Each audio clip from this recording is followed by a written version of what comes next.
नमस्कार, स्वागत है आपका समाज का सच में। आज हम बात करेंगे एक ऐसे मुद्दे की जो भारत के हर कोने में चर्चा का विषय रहता है। एक ऐसा मुद्दा जो समाज को जोड़ता भी है और तोड़ता भी है। जी हाँ, हम बात कर रहे हैं आरक्षण की। कुछ लोग कहते हैं कि बाबा साहेब भीमराव अंबेडकर ने तो आरक्षण सिर्फ 10 साल के लिए लागू किया था और अब इसे खत्म कर देना चाहिए। लेकिन सवाल यह है कि क्या वाकई बाबा साहेब भीमराव अंबेडकर का यही सपना था या फिर उनकी बातों को तोड़ मरोड़ कर पेश किया जाता है? क्या आज भी हमारे समाज में जातिवाद खत्म हो गया है? क्या दलितों, आदिवासियों और पिछड़ों को बराबरी का हक मिल गया है? आज इस वीडियो में हम खोलेंगे उस हर सच को, हर तथ्य को। हम बताएंगे कि बाबा साहेब भीमराव अंबेडकर ने वाकई क्या कहा था, क्यों आरक्षण आज भी जरूरी है और क्यों जातिवाद का विरोध हर भारतीय का कर्तव्य है। तो वीडियो को अंत तक जरूर देखिएगा और आपको लगे कि ये बातें हर किसी तक पहुंचनी चाहिए तो लाइक, शेयर और चैनल को सब्सक्राइब करना ना भूलिएगा। चलिए शुरू करते हैं। आपने अक्सर सुना होगा कि खासकर सवर्ण समाज के कुछ लोगों से कि आरक्षण एक खराब सिस्टम है।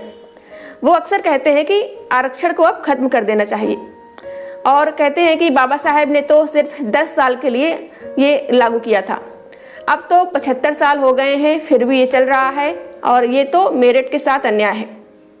लेकिन रुकिए, क्या ये दावा पूरी तरह सच है? क्या वाकई बाबा साहेब ने कहा था कि 10 साल बाद आरक्षण को हर हाल में खत्म कर देना चाहिए, या फिर उनकी बातों का आधा अधूरा सच है जिसे अपने फायदे के लिए तोड़ा मरोड़ा जा रहा है? बता दें, सच ये है कि बाबा साहेब अंबेडकर ने संविधान सभा में आरक्षण को अनुसूचित जाति और अनुसूचित जनजाति यानी SC ST के लिए एक अस्थायी उपाय के रूप में प्रस्तावित किया था। संविधान के अनुच्छेद 334 में ये लिखा गया कि लोकसभा और राज्यसभा विधानसभाओं में SC ST के लिए सीटों का आरक्षण शुरू में 10 साल तक रहेगा। ये बात सही है, लेकिन क्या आपने कभी सोचा कि 10 साल की समय सीमा क्यों रखी गई थी? क्या बाबा साहब को लगता था कि 10 साल में भारत का हर दलित, हर आदिवासी, हर पिछड़ा बराबरी की जिंदगी जीने लगेगा? नहीं। बता दें, 10 साल की समय सीमा इसलिए रखी गई थी ताकि संसद हर दशक में समाज की स्थिति की समीक्षा कर सके। अगर सामाजिक समानता आ गई हो तो आरक्षण खत्म किया जा सकता है, लेकिन अगर जातिगत भेदभाव और असमानता बनी रहे तो संसद को इसे बढ़ाने का अधिकार है। और यही हुआ। 1960 में पहला संविधान संशोधन हुआ, फिर 1970, 1980 और हर दशक में। आज 104वें संविधान संशोधन 2020 के तहत SC ST के लिए आरक्षण 2030 तक लागू है। ये फैसला संसद ने लिया क्योंकि भारत में समाज में जातिवाद और असमानता अब भी मौजूद है। अब देखा जाएगा कि 2030 के बाद जातिगत भेदभाव होता है या नहीं।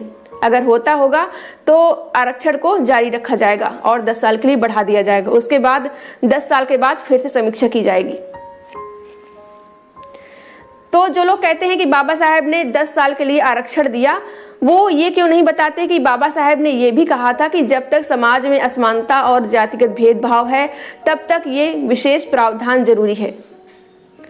साथियों, बाबा साहेब अंबेडकर कोई साधारण इंसान नहीं थे। वो एक विद्वान थे, एक समाज सुधारक थे और सबसे बढ़कर भारत के संविधान के रचयिता थे। उन्होंने अपने जीवन में एक ही सपना देखा, एक ऐसा भारत जहां कोई जाति न हो, कोई भेदभाव न हो और हर इंसान को बराबरी का हक मिले। लेकिन वो हकीकत को भी समझते थे। वो जानते थे कि भारत में सदियों से चली आ रही जाति व्यवस्था ने दलितों, आदिवासियों और पिछड़ों को इतना दबाया है कि उनके लिए बराबरी का रास्ता आसान नहीं होगा। इसीलिए उन्होंने संविधान में आरक्षण की व्यवस्था की। संविधान सभा की बहसों में 1949 में बाबा साहेब ने साफ कहा था कि अगर हम ये चाहते हैं कि हमारा समाज एकजुट हो तो हमें उन लोगों को विशेष अवसर देना होगा जो सामाजिक और आर्थिक रूप से पिछड़े हों। अगर हम ऐसा नहीं करेंगे तो समाज में असमानता बनी रहेगी और ये देश के लिए खतरनाक होगा। उन्होंने ये भी कहा था कि आरक्षण का मकसद सिर्फ नौकरियां देना या सीटें देना नहीं है। इसका मकसद है सामाजिक न्याय। इसका मकसद है उन लोगों को सशक्त करना जिन्हें सदियों तक शिक्षा, सम्मान और अवसर से वंचित रखा गया। अब कुछ लोग कहते हैं कि अंबेडकर ने तो कभी नहीं कहा था कि आरक्षण को बढ़ाना चाहिए, लेकिन ये सच नहीं है। बाबा साहेब ने संविधान सभा में और अपनी किताबों में बार बार इस बात पर जोर दिया कि जातिगत भेदभाव और सामाजिक असमानता के खत्म होने तक रिजर्वेशन यानी आरक्षण का विशेष प्रावधान जरूरी है। एग्जाम्पल के लिए उनकी किताब इनहेलेशन ऑफ कास्ट में वो लिखते हैं कि जाति व्यवस्था को खत्म करने के लिए सिर्फ कानून काफी नहीं है, इसके लिए सामाजिक और आर्थिक सुधार जरूरी है और आरक्षण इन्हीं सुधारों का हिस्सा है। बाबा साहेब ने यह भी चेतावनी दी थी कि अगर सवर्ण समाज अपनी मानसिकता नहीं बदलेगा, अगर वो जातिवाद को खत्म करने में सहयोग नहीं करेगा तो समाज में तनाव बढ़ेगा। उन्होंने कहा था कि आप दलितों को बराबरी का हक नहीं देंगे तो वो इसे छीन लेंगे, क्योंकि ये उनका हक है। आरक्षण उनका हक है, कोई खैरात नहीं है। तो जो लोग कहते हैं कि अंबेडकर ने सिर्फ 10 साल के लिए आरक्षण की बात की, वो ये क्यों नहीं बताते कि बाबा साहेब का असल मकसद था जातिवाद का खात्मा, और जब तक जातिवाद है तब तक आरक्षण जैसे उपाय जरूरी हैं। अब सवाल है कि क्या आज भारत में जातिवाद खत्म हो गया है? क्या दलितों, आदिवासियों और पिछड़ों को बराबरी का हक मिल गया है? आइए कुछ हकीकत देखते हैं। एनसीआरबी 2023 के आंकड़ों के मुताबिक भारत में हर दिन औसतन 10 दलितों के खिलाफ हिंसा के मामले दर्ज होते हैं, और ये सिर्फ वो हैं जो सिर्फ दर्ज होते हैं।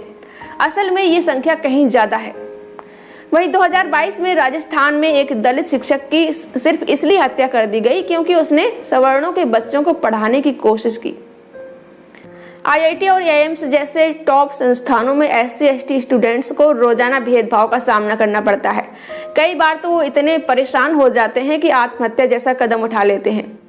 आदिवासियों की जमीनें आज भी बड़े बड़े कॉरपोरेट्स और सरकारों के प्रोजेक्ट्स के लिए छीनी जा रही हैं। क्या ये वो बराबरी वाला भारत है जिसका सपना बाबा साहेब ने देखा था? जो लोग कहते हैं कि अब तो सब बराबर हो गए हैं, आरक्षण की क्या जरूरत है, वो उन गांवों में जाकर देखें जहां आज भी दलितों को मंदिर में घुसने नहीं दिया जाता है।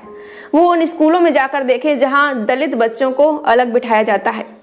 वो उन कॉलेजों में जाकर देखें जहां SC/ST स्टूडेंट्स को कोटा वाले कहकर ताना मारते हैं। इतना ताना मारते हैं कि कई बच्चे डिप्रेशन में चले जाते हैं, यहाँ तक कि कुछ तो आत्महत्या कर लेते हैं। आरक्षण सिर्फ नौकरियों या सीटों की बात नहीं है, ये एक सामाजिक हथियार है जो उन लोगों को सशक्त करता है जिन्हें सदियों तक दबाया गया। एजुकेशन में आरक्षण इसलिए जरूरी है क्योंकि दलित और आदिवासी बच्चों को आज भी अच्छे स्कूलों तक पहुंच मुश्किल है। अगर आरक्षण ना हो तो वो IIT, IIMs, एम्स जैसे इंस्टीट्यूट में कितने दलित स्टूडेंट्स देख पाएंगे।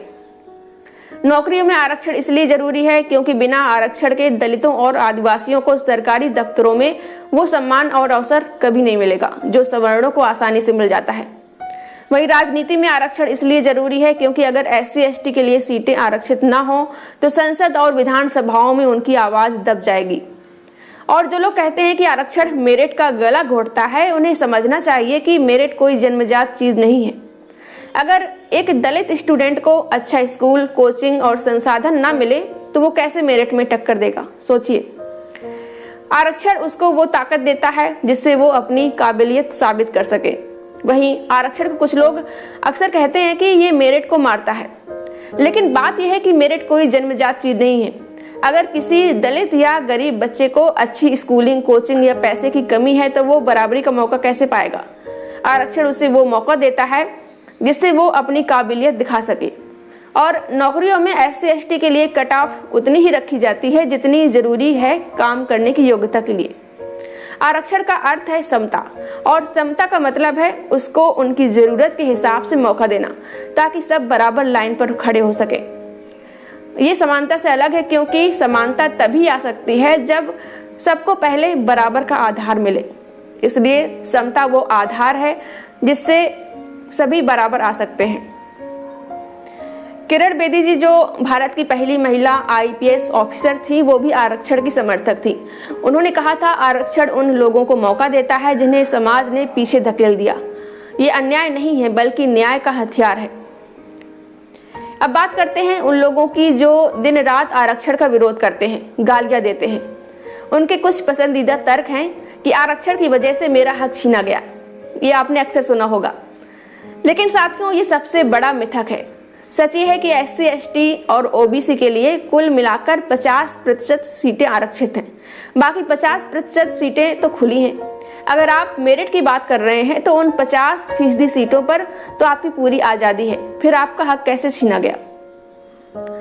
और ये भी देखिए 2023 में यूपीएससी सिविल सर्विसेज में टॉप 100 में कई SC ST और OBC कैंडिडेट्स थे।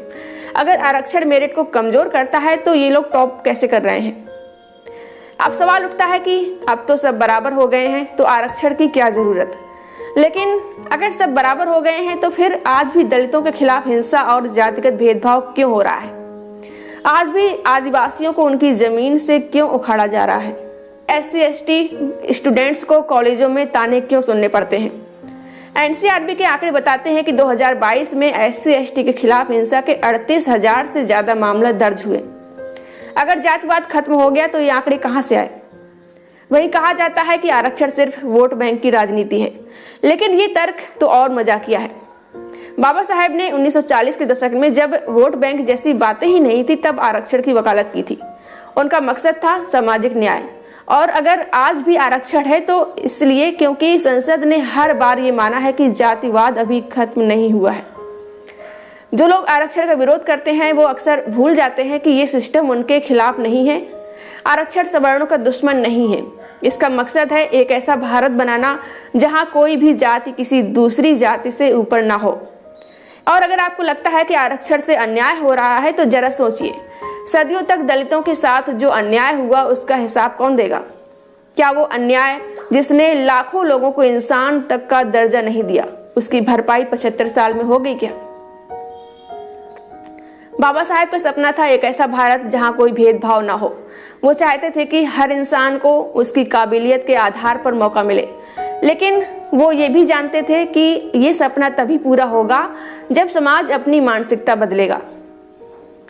आज अगर हम आरक्षण की बात करते हैं तो इसलिए क्योंकि बाबा साहेब का सपना अभी पूरा नहीं हुआ है। जातिवाद अभी भी हमारे समाज में जड़े जमाए बैठा है और इसीलिए जब तक जातिगत भेदभाव है तब तक आरक्षण जरूरी है। लेकिन सिर्फ आरक्षण से काम नहीं चलेगा। हमें अपने अपने घरों में, अपने स्कूलों में, अपने दफ्तरों में जातिवाद के खिलाफ आवाज उठानी होगी। हमें दलित, आदिवासियों और पिछड़ों के हकों का सम्मान करना होगा। और जो लोग आरक्षण का विरोध करते हैं उन्हें मैं कहना चाहती हूँ कि अगर आप वाकई एक अखंड भारत चाहते हैं तो आरक्षण के खिलाफ नहीं बल्कि जातिवाद के खिलाफ लड़िए। स्कूलों में SC ST बच्चों को बराबरी का मौका दें। अपने ऑफिस में उनके साथ सम्मान से पेश आएं। साथियों, आरक्षण कोई सजा नहीं है, ये एक हक है।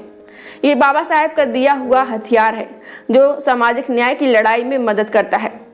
और जब तक हमारे समाज में जातिवाद है तब तक ये हथियार जरूरी है।